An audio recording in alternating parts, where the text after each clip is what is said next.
तो चलिए दोस्तों, आज आपको एक ऐसे वास्तु दोष के बारे में बताते हैं जो आपका पैसा और खुशियां सब निकल लेता है। किसी भी घर में ऐसा वास्तु दोष नहीं होना चाहिए, यानी कि घर में इस डायरेक्शन में किसी भी तरह का कोई गड्ढा या सेप्टिक टैंक या अंडरग्राउंड वाटर टैंक बिल्कुल भी अलाउड नहीं है दोस्तों। अगर गलती से किसी ने बना दिया है तो आप उसे बंद कर दें।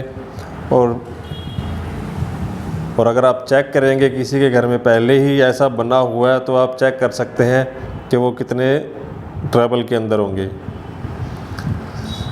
ऐसा नहीं है कि बनते साथ ही प्रॉब्लम शुरू हो जाती हैं दोस्तों।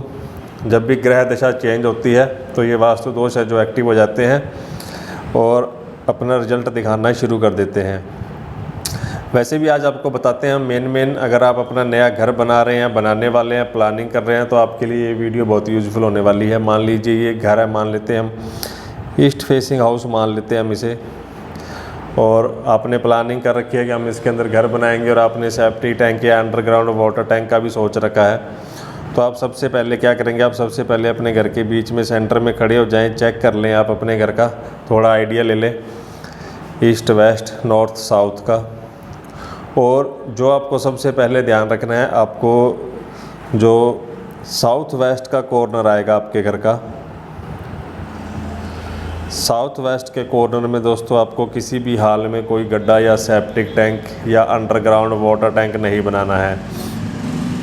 ये आपके घर की पितरों की डायरेक्शन होती है और उसी के साथ ये राहु की डायरेक्शन भी होती है। अगर आप यहाँ पे कोई septic tank, underground water tank या गड्ढा कर देते हैं, उसके बाद दोस्तों जैसे ही ये वास्तु दोष एक्टिव होते हैं ग्रह दिशा के अकॉर्डिंग, वैसे ही लाइफ के अंदर प्रॉब्लम और परेशानियां शुरू हो जाती हैं। फिर आप चाहे जितने उपाय कर लें, आगे से आगे परेशानियां चलती रहेंगी और आपको समझ में भी नहीं आएगा कि ये परेशानियां आ कहाँ से रही हैं।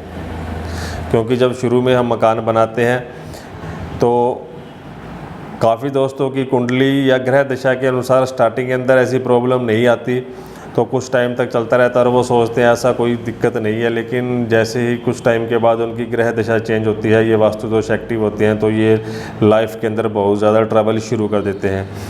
कुछ दोस्तों की ग्रह दिशा के अकॉर्डिंग ऐसा होता है कि दोस्तों अगर उन्होंने इस डायरेक्शन में कोई गड्ढा या सेप्टिक टैंक का निर्माण कर दिया तो उनका जो कंस्ट्रक्शन का वर्क है उसके अंदर ही प्रॉब्लम आना शुरू हो जाती हैं।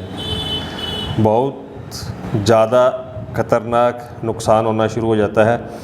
तो आप इस बात का ज़रूर ध्यान रखें।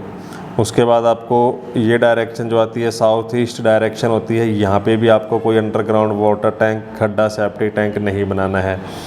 आप मान के चलें आप अपने घर के इस पोर्शन के अंदर किसी भी तरह का कोई गड्ढा, septic tank, underground water tank नहीं बनाएंगे। अगर आपने यहाँ पे बना दिया तो दोस्तों आप इसके फिर उपाय करते रह जाएंगे, लेकिन आपको रिलीफ नहीं मिलने वाला। बहुत खतरनाक वास्तु दोष होते हैं ये, आप इनसे बचें।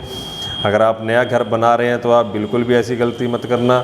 और अगर ऑलरेडी किसी ने बना रखे हैं पहले और वो बेचारे परेशान हैं और उनको कोई भी उपाय वर्क नहीं कर रहा, तो दोस्तों वो इसे सही करने की कोशिश करें। और जैसे आप इसे सही करते हैं कुछ टाइम के बाद आपकी लाइफ के अंदर बहुत ज़्यादा रिलीफ मिलना शुरू हो जाता है। और अगर आपको फिर भी समझ में नहीं आ रहा, आपने बहुत सारे उपाय कर लिए और आप बहुत ज़्यादा परेशान हैं, तो आप हमसे संपर्क कर सकते हैं, या फिर आपके आसपास कोई वास्तुशास्त्री है तो उससे कंसल्ट कर लें, नहीं तो आप हमसे भी संपर्क कर सकते हैं। जैसे आप ये चीज़ें ठीक करेंगे दोस्तों, कुछ ही दिनों के अंदर आप देखेंगे आपकी लाइफ के अंदर चमत्कारिक रूप से रिजल्ट मिलना आपको शुरू हो जाएंगे। जो काम आपके नहीं बन रहे थे वो बनना शुरू हो जाएंगे और जो भी आपकी लाइफ में ट्रबल चल रहे थे वो भी सही होना शुरू हो जाएंगे। इस वास्तु दोष से बचें अपने घर में, और कोई डाउट हो तो कमेंट बॉक्स में छोड़ना। Thanks for watching friends.